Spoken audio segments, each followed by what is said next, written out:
The fourth box, leading, organizing, being taught, and so on, is interpersonal. So that suggests good team member, organizing and leading groups, and so on. That's me. And the final one was planning diaries, setting goals, and so on. And that is intrapersonal, which is about self-knowledge, introspection, awareness, and so on. So what the students are trying to come up with after ticking these boxes is, of course, to just talk to each other and decide why they chose those things, but also try to come up with these types of categories or names. Now, of course, they're going to be limited as to the vocabulary that they can use, but you can discuss as a group after they've finished what the proper names are and what different characteristics those intelligencers seem to be good at.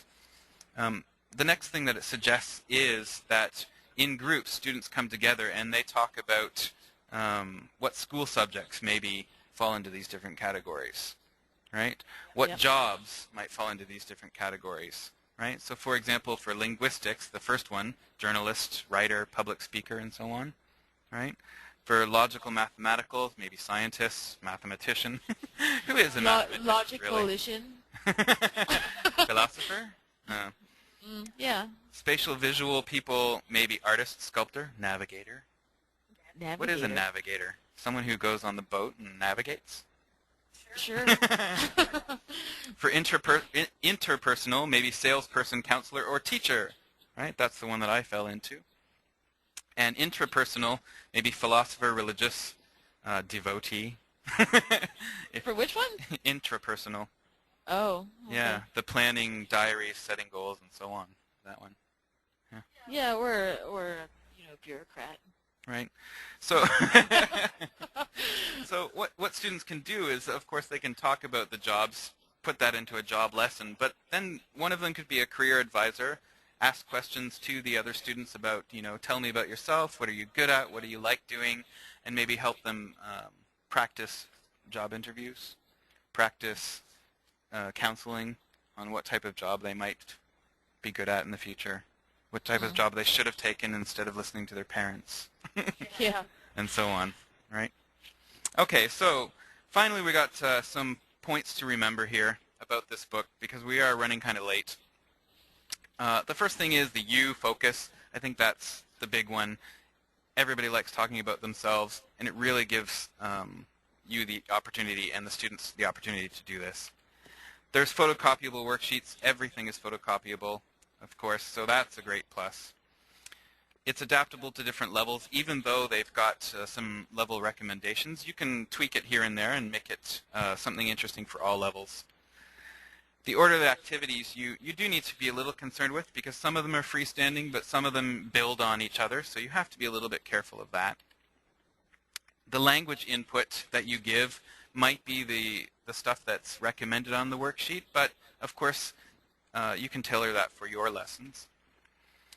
You can use the students as language facilitators, and what this suggested actually from the book was that while the students are doing activities, maybe one student could be walking around and listening to the other people. Maybe this works out particularly in a homogeneous class, but they can take something that the students can't seem to say in English, bring it back to you, you translate for them, or you tell them how to say it, they go back and report that to the different students, and maybe you can keep a running vocabulary list to go over at the end of the lesson. And finally, I think many of these activities would be really good for TESOL students, right? In TESOL classes or CELTA classes, you talk about multiple intelligences. You talk about learning styles. You talk about how to recognize these things in your students and tailor your lessons for that. So I think this book would be a really good thing for them as well. It's much better to do than to just listen. Yeah, for sure. You get more insight. Yeah. Particularly for students that get to talk about themselves, it improves their fluency because they're talking a lot. They're talking about different topics that they may not normally talk about, so it can expand their vocabulary. They get to figure out about themselves what learning methods work best for them, and they also get to take responsibility for their own learning because they are the ones that are coming up with the answers, right? For teachers, you can discover your individual thinking style as well, so that's pretty interesting. You can start to understand your students' learning styles and use this for future lesson planning, right? A lot of us teachers tend to rely on the course book, and I think that's not a good thing. It's better to be able to tailor your lessons, and this can help you discover more about your students. And of course, it is a variety from the course book. It can add an interesting element to your class that may not be there. Okay? So on that note, I'm going to pass things back over to Nicole, who's going to talk to you about the next webinar and some discounty stuff about this book. So Nicole, let's pass it over to you. All right.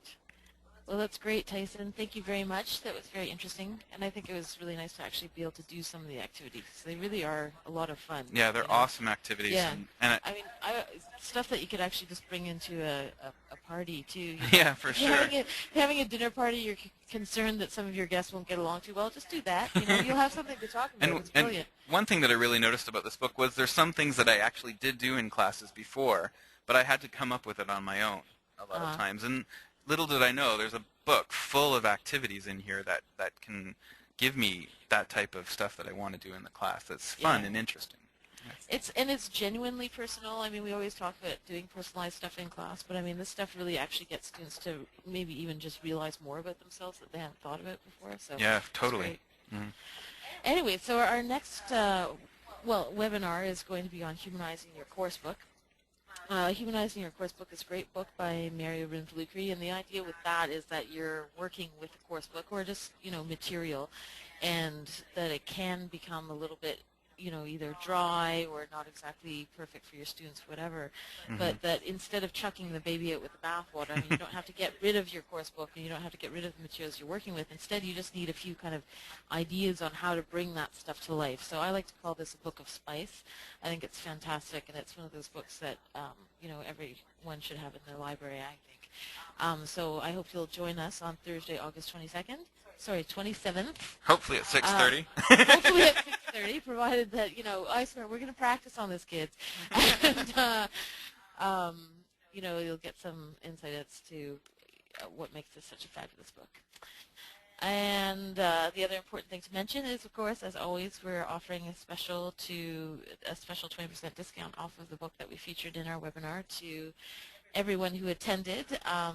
Please place your orders by 10 o'clock tomorrow morning in order to receive this discount. We've got plenty in stock, so we can send them off to you right away. And all you need to do is to go to knowingbooks.ca and type in Knowing Me, Knowing You, and you should find the book, no problem.